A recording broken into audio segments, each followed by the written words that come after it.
안녕하십니까. 고고TV 여명입니다. 1월 7일 일요일입니다. 벌써 올해 1월달도 일주일이 지났습니다. 일요일이니까 또 그래도 고고TV를 기다리시는 분이 있어 찍는데요. 아침에 새벽에 일어나서 요새 좀 잠이 안 옵니다. 저는 잠이 너무 신경을 써서 그런가 봐요. 뭐 유시민 같이 이재명의 암살 미수 때문에 잠이 오는 게 아니라 그 암살은 아니고 그 테러예요. 그냥 암살은 백주 대낮에 수백 명의 모인 앞에서 등산육 칼 가지고 암살하러 덤비듭니까? 한심한 놈. 정치 소멸. 실종이 아니라 소멸이에요. 소멸. 이것은 소멸인데 이를 깊게 철학 역사적으로 유튜브를 하면 보지를 않아요. 고고TV도 뭐 2월 초쯤 돼가지고 방향을 정할 거예요. 어느 당이나 어떤 정치꾼들을 지지할 텐데요. 지금 그 뭐 양극단 양진영으로 특히 그 대선이나 총선이 오고 지방선거는 좀 그렇고 대선 총선 오면 양극단으로 갈려가지고 평론가들이 얼치기 평론가들이 돈 벌기 위해서 여기저기 쑤시고 다니면서 어떤 놈은 하루에 20군데를 뛰어요. 그러면서 공학적으로만 그냥 방송해더니 저거와 저거만 남는 겁니다. 정치 소멸됐어요. 실종 정도가 아닙니다. 고고티브 요새 머리에 맴맴 도는 게 첫째 윤석열이란 멍텅구리, 둘째 이재명이란 생양아치, 셋째 김건희란 요괴, 요물, 넷째 한동훈이란 얼치기, 다섯째 이준석이란 야바이꾼, 그것도 양아치급으로 지금 갔어요. 그런 것들이 지금 요번에 대선을 주도하죠. 아니 총선을 주도하죠. 그러니까 망한 거예요. 5명을 보면은 고고TV에 계속 말씀을 드리죠. 대한민국 현대사의 3명의 풍우나 정치적인 영웅적인 면모를 가진 사람이 있었다. 박정희, 김영삼, 김대중. 어제 같은 경우에 김대중 100주년이라 그러죠. 그 3명의 거인이 없어지고 나니까 그래도 노무현, 이명박, 박근혜까지는 그래도 견뎠는데 문재인부터 아주 정치가 아주 저질스럽게 대통령 하나 지키기 위해서 이번에 윤석열 정권에서는 김건희를 지키기 위해서 아주 혼탁하게 변했죠. 정치 소멸입니다. 정치를 하지 말아야 될 것들이 지금 정치를 하고 있다는 거죠.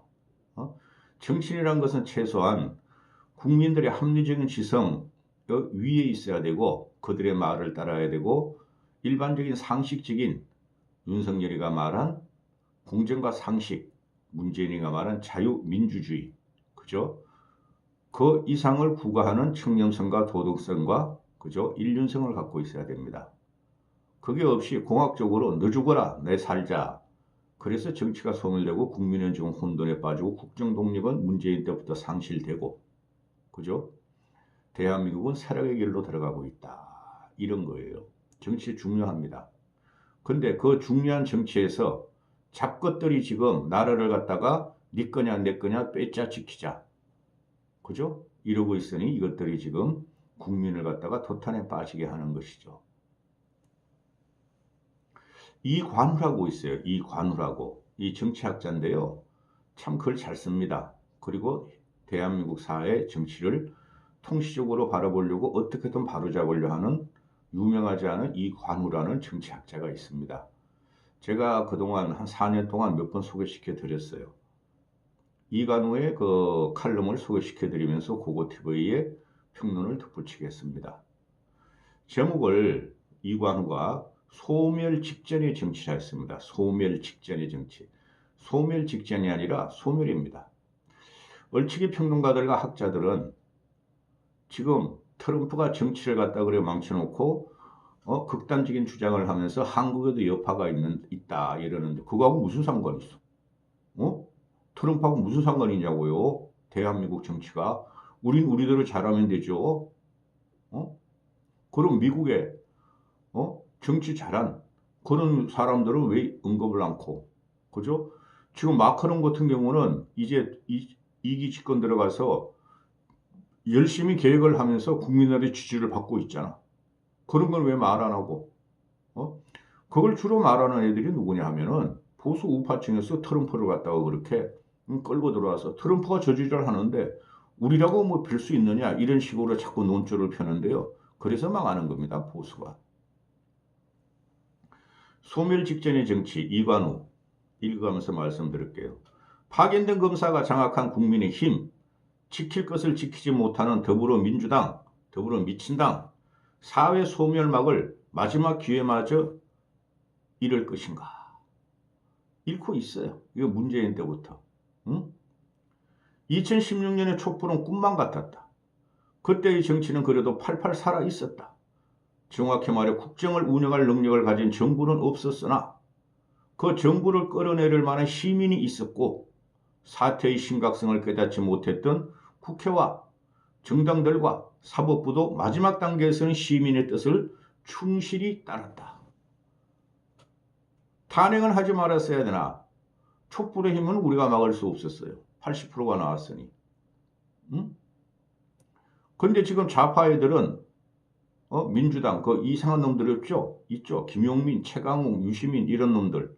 그런 놈들이 지금 윤석열 탄핵을 외치면서 거리 시위를 하고 있죠. 근데 반향이 없죠. 그렇죠? 한번 해봤기 때문에. 박근혜 탄핵을 한번 시도해봤더니 나라가 더 엉망으로 간 걸 알기 때문에 국민들이 동조하지 않는 거죠. 그러나 국민들은 박근혜를 탄핵시켰으나 나라의 헌정이 중단되는 것을 보고 윤석열을 끌어내리려는 보수 국힘도 한번 그때 당해봤기 때문에 절대 협조를 하지 않죠. 그러나 김건희와 윤석열이 졌다고 하는 거면은 정치 소멸을 막기 위해서 표로서 심판할 것이다. 이렇게 되는 것이죠. 룰이 있는 게임, 존중 있는 스포츠만도 못한 정치. 스포츠만큼의 그 게임 룰과 스포츠만큼의 스포츠 정신이 있으면 이런 식으로 안 하죠. 스포츠 같은 소리 하고 있다. 우리는 지금 희망이 보이지 않는 사회, 소멸해가는 대한민국을 맞았다. 소멸해가는 대한민국을 맞았다. 유례없는 빠른 속도로 우리는 멸종하고 있다. 그 미국 학자가 그랬잖아요. 워싱턴인가 뉴욕타임즈 기고하면서 지저스 크라이스트 충격이다. 공포다. 한국의 인구 소멸 지금은 세계에서 제일 인구 소멸 과정에 들어가고 있고 200년 후인가 150년 후면 한국 인구가 제로가 될 것이다. 인구 소멸 문제가 제일 큰 문제예요. 솔직히 말해서 전 세계적으로도 지금 인구 소멸 문제가 화두가 있는데 한국은 유독 심하다는 거죠. 그게 뭐냐 하면은 X세대부터 쉽게 말해서 한동훈의 X세대고 이현주 같은 애들이 X세대죠.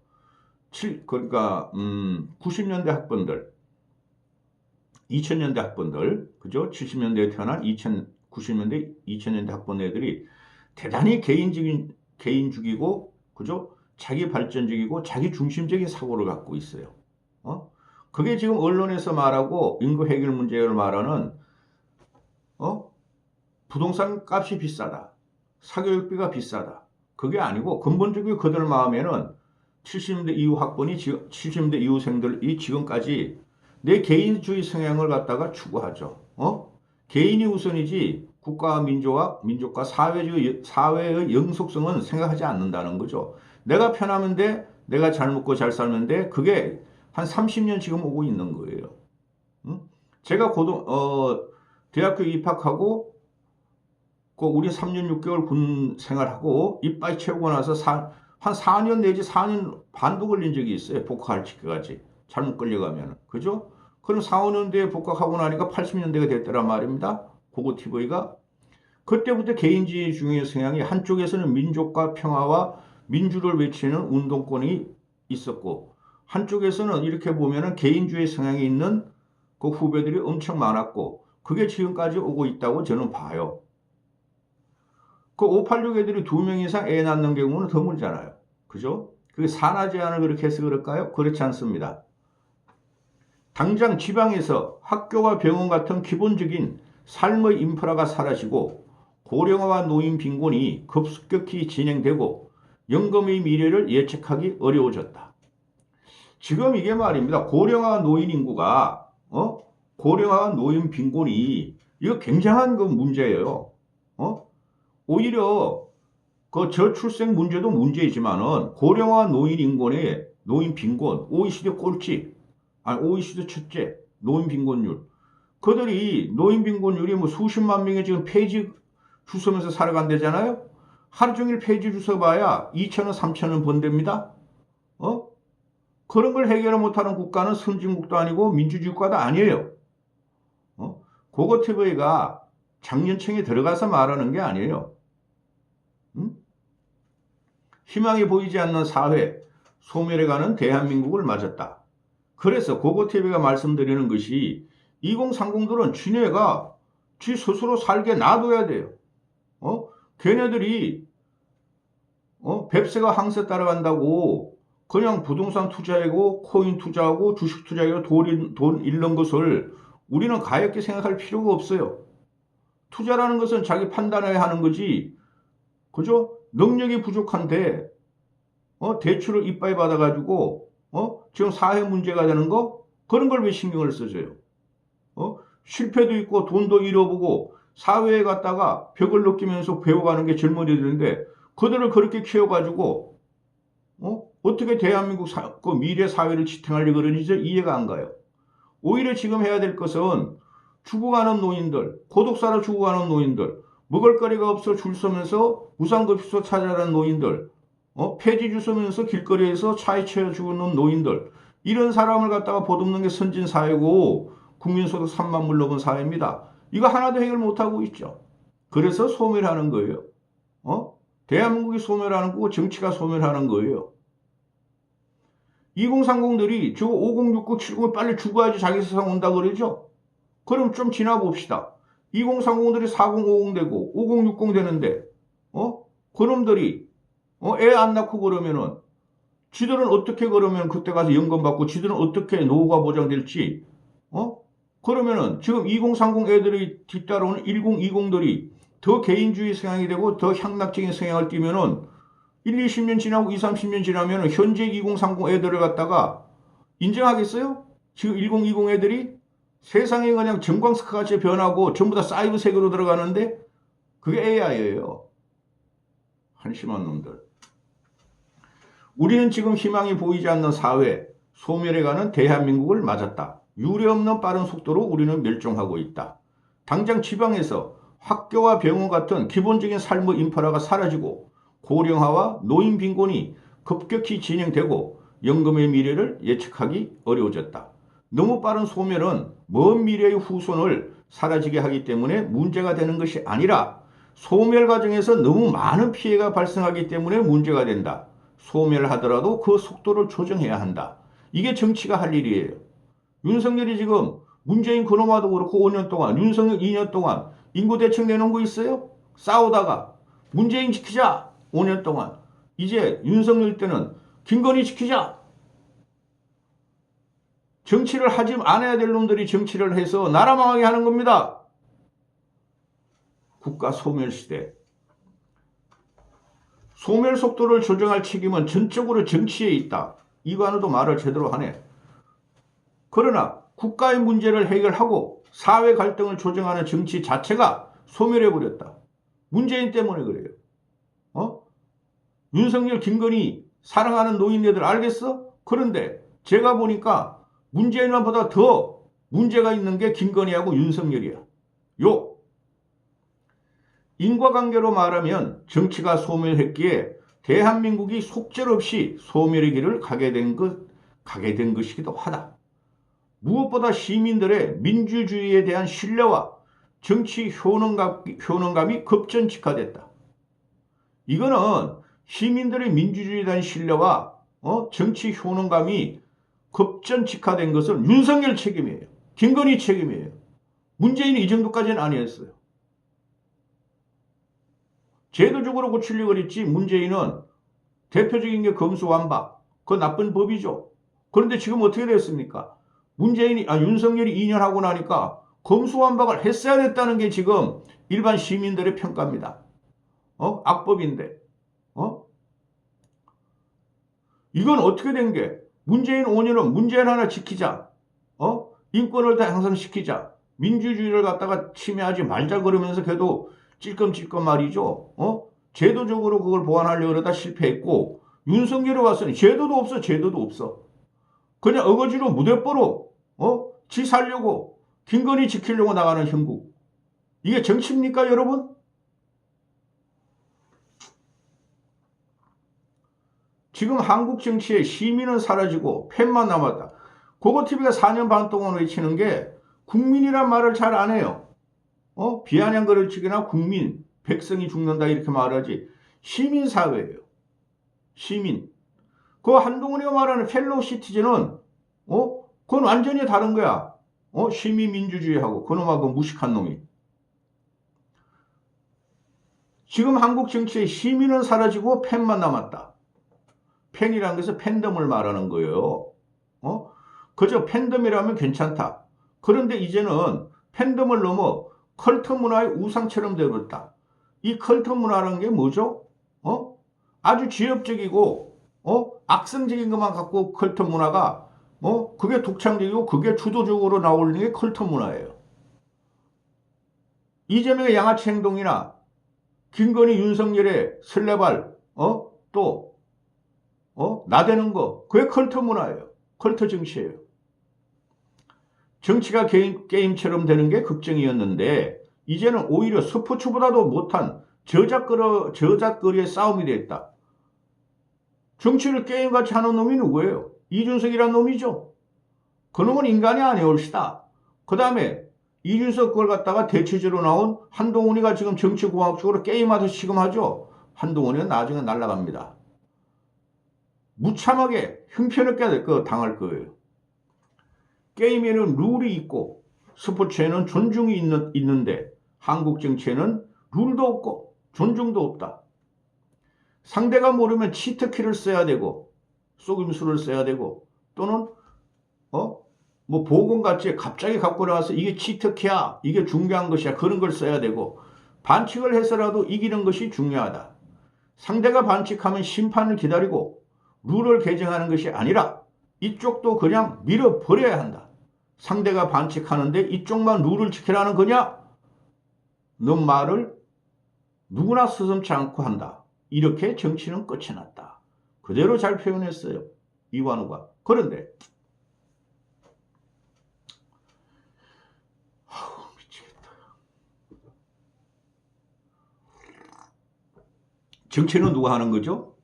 제도가 하는 거라는 말도 많고 그죠?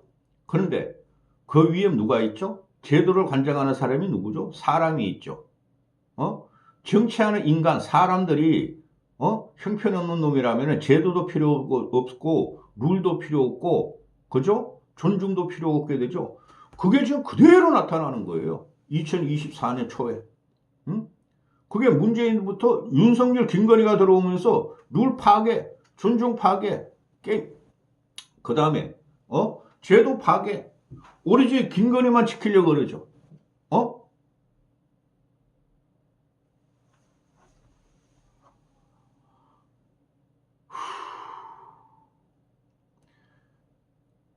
여당에서는 국힘에서는 새해를 일주일 앞두고 당대표가 비상대책위원장으로 교체됐다. 한동훈을 말하는 거죠. 한동훈 당대표는 당대표가 된 날이 정치를 처음 시작하는 날이다. 내 평생 이런 거 처음 봤다니까요. 박정희 시대도 안 그랬고 전두환 시대도 안 그랬고 이승만 시대도 안 그랬어요. 우리는 이승만, 박정희, 전두환 정권을 독재 정권이라 그러죠. 그죠? 부정부패 정권이라 그러죠. 그죠? 그래도 그들이 막강한 권력을 갖고 있어도 당대표를 지 맘대로 꼽지도 않았고 법무부 장관에서 사표 낸과 동시에 당대표를 시키지 않았어요.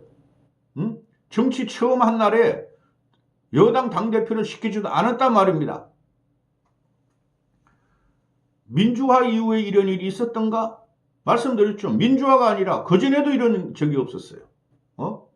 한동훈의 지휘 아래 여당은 총선을 치르는데 그가 생각하는 정치가 뭔지, 국정 철학과 비전, 정치력은 어떤지 우리는 알지 못한다. 그러니까 조대만 나부르고 다니죠.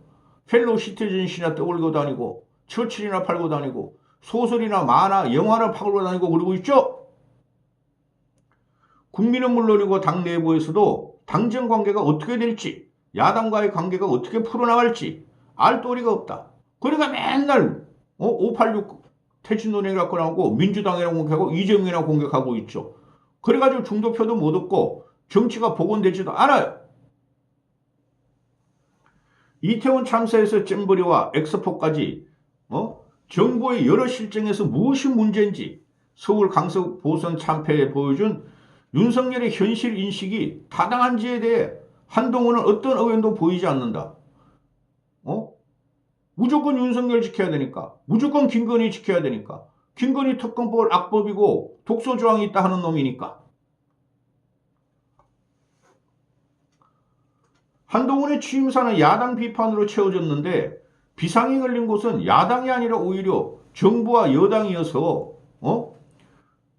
그가 취임한 것이 아니겠는가. 비대위원장, 화장실 비대비. 저는 안 고쳐. 우리 집 화장실 2개 고장난 거. 법무부 장관이면서도 김건희 고속도로와 김건희 명품과 가방, 디올 같은 대통령 부인의 의혹에 대해서는 모르쇠로 일관했고 그저 운동권 야당 심판론만 앞세웠다. 그리고 취임사에서 선민 후사와 동료 시민을 말했다. 개소리라니까요. 그런데 한동훈은 국무위원으로 재직하던 시절 국회를 존중하는 자세는 전혀 찾아볼 수 없었다. 한동훈에게 동료 시민이란 정치적 견해는 다르나 민주주의를 지키기 위해 함께 어려움을 이겨낸 모든 시민이 아니라 정부와 여당의 지지자일 뿐이다.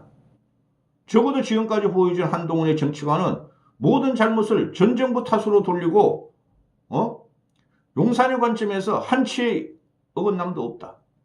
그렇다면 여당 국힘이 비상해진 진짜 이유는 단 하나뿐이 없다. 단 하나뿐이 없다. 여당이 국힘이 검찰처럼 상부 지시에 철저하게 복종하지 않아서이다. 상부 지시, 윤석열의 지시에 철저하게 복종하지 않아서 비상사태를 맞은 것이다. 국힘이. 그래서 금융감독원과 방통위에 국민의힘에서도 검사를 파견한 거다. 금융감독원장 검사 이복현인가 그렇고 방통위원장 김홍일이라는 검사, 국민의힘 수장 대표도 검사. 이 문제는 단순히 대통령과 여당 대표의 친분으로만 이해될 일이 아니다. 이 정부 들어 여당에서 민주주의나 찾아볼 수가 없다.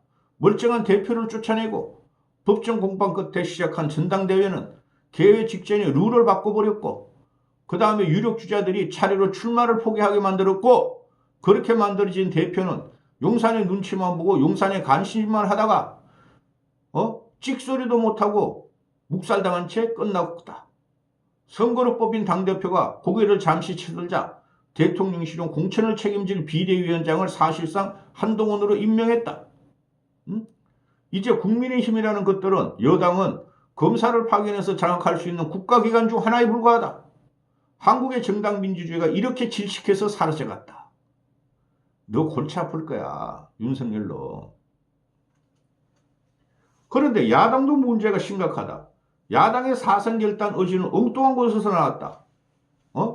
지난 대선 후에 야당은 정권의 정치 탄압에 대한 어려움을 호소했는데 다수 국민도 야당 탄압이라는 프레임에 고개를 끄덕였다.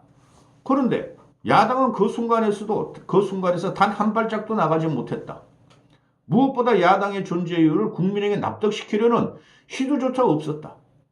소멸해가는 국가를 방치하는 정부 여당에 맞서 더블 미친당의 저출생, 고령화, 수도권 집중, 지방소멸, 청년의 미래, 기후위기, 교육개혁, 일자리 문제를 놓고 사선결단의 정책 대결을 벌이는 일은 없었다. 이재명의 이름이기 때문에. 요번에가 이재명 피습 사건, 헬리콥터 타고 부산대에서 충분히 간단한 수술을 하였음에도 서울로 옮기고 완전히 말과 행동이 다른 놈이 이재명이라는 놈이 있기 때문에 그런데 사생결단의 의지는 항상 다른 곳에서 나왔다. 민주당을 말하는 거예요. 민주당은 수도권 메가시티론에서는 눈치를 보고 여당의 지자체장들보다도 수세적 태도를 보였고 스스로 수차례 약속한 연동형 선거법조차 주저하고 있고 꼼수 정치를 하고 원칙도 버리는 건 막가자는 정치다. 이재명이라는 놈이 있기 때문에 원칙이 있고 대의 명분이 있는 민주당의 길을 가야 하는데 병립으로 돌아가면 병립형 그 비례대표제 병립으로 돌아가면 국힘과 똑같아지는 것이다는 목소리가 나오지만은 이재명은 요지부동이다. 정치계획에서 국민의힘과 차별성이 없는 정당을 단지 야당이라고 찍어달라고 할 명분이 있느냐? 그러니까 이놈들도 버리는 거야. 이준석은 다음 영상에 찍고 이준석 한동훈. 검찰 정부의 야당에 대한 정치 탄압을 부인할 수 없다. 저도 그렇게 생각해요. 근데 이 새끼는 워낙 양아치해가지고 정치를 하면 안 되고 빨리 깜빵에 들어가야 되죠. 그런데 야당 대표가 탄압에 항의하는 표시로 단식하고 있을 때 제출된 체포동의안이 국회에서 가결됐는데 여당 의석이 112석밖에 안 되는 상황이었다. 지난 몇 달간 그전 같은 이재명의 자신감 넘치는 없어졌고 언행을 기억할 만한 장면도 없다. 나 체포동의안 부결시켜줘만 했다. 그러면서 당의 운심력은 점점점 커져갔다. 그게 그 개혁4인방하고 이낙연 신당이죠. 검찰 정부의 무능과 무책임에 국민은 실망하고 좌절하고 있다. 대통령이 잘못하고 있다는 평가는 60%에 넘고 야당 지지자는 35% 전후고 여당과 큰 차이 없다. 심지어 어떤 여론조사에서는 이재명이가 정치를 시작한 지 일주일 된 한동훈에게 차기 대선 후보 지지도에서 역전당했다. 이재명 이 새끼 그만둬야 된다니까. 쫓아내야 된다니까. 이재명 쫓아내면 한동훈도 쫓아낼 수 있고 김건희도 쫓아낼 수 있어 이 새끼들아. 응? 따라서 총선 구도에서 윤석열 정부 심판이 사라졌다는 것이 중요하다. 아직 안 사라졌어. 응?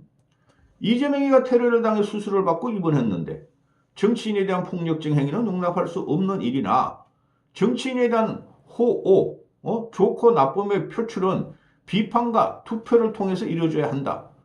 그것이 우리가 하고 있는 민주주의인데 이재명이가 빨리 회복해서 대표직에 정상적으로 복귀하기를 바라나 이재명이가 해결할 일이 많다. 소멸 직전의 나라와 정치를 복원하려면 야당이 강하게 바로 서야 하기 때문이다. 이재명 가지고 안 돼요. 이재명을 쫓아내는 게 정치 개혁이고 정치 소멸을 막는 거예요. 그 다음에 윤석열, 김건희를 쫓아내는 거예요. 이거는 뭐 쓸데없는 이야기를 했어. 한국 정치는 유력 대선 주자들의 영향력을 크게 받는다.